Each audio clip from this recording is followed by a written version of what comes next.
All right, so we're gonna go through the joints on your Lab 2 list. We're gonna start and we're gonna go in order. First one is the acromioclavicular joint.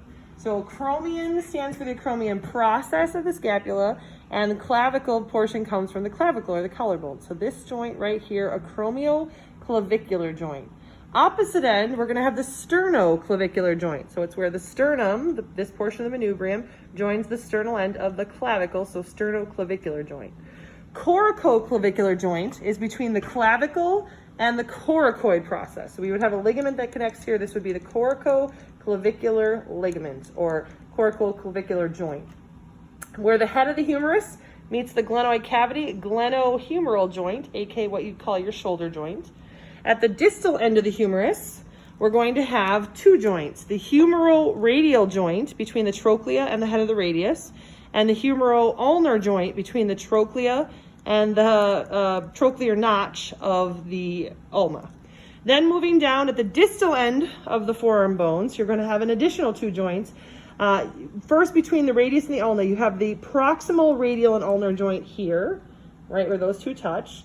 You have the distal radial ulnar joint where they connect here at the distal end, and then you're going to have the mid radial ulnar joint, which is all along here. So remember, these are where those two interosseous borders meet, and you would have interosseous membrane be here. So mid radial ulnar joint.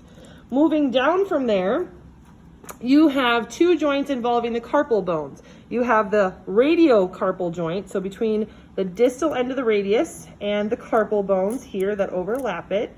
Then you're going to have the intercarpal joints. Those are going to run lengthwise. So for instance, here would be an intercarpal joint, here would be an intercarpal joint, here would be an intercarpal joint, here would be an intercarpal joint. Mid-carpal joints are between the proximal and the distal row of the carpal bones. So here we would have a mid-carpal joint, here we would have a mid-carpal joint, here we would have a mid-carpal joint. So those only apply usually going horizontally and in between the carpal bones themselves, between the proximal and distal row. Then you have a carpo-metacarpal joint. So any joint line along here, that's my carpo-metacarpal joint. So where these things meet, where your metacarpals meet your distal row of carpal bones.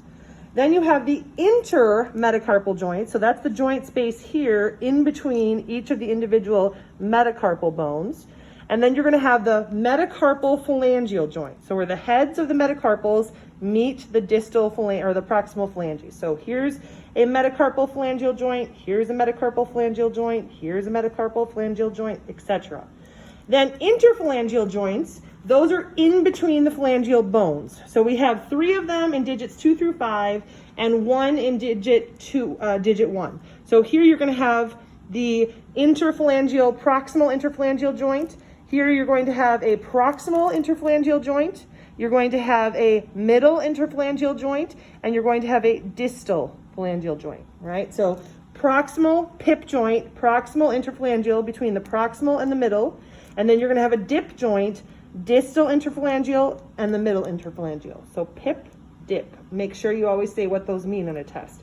Distal interphalangeal joint, proximal interphalangeal joint.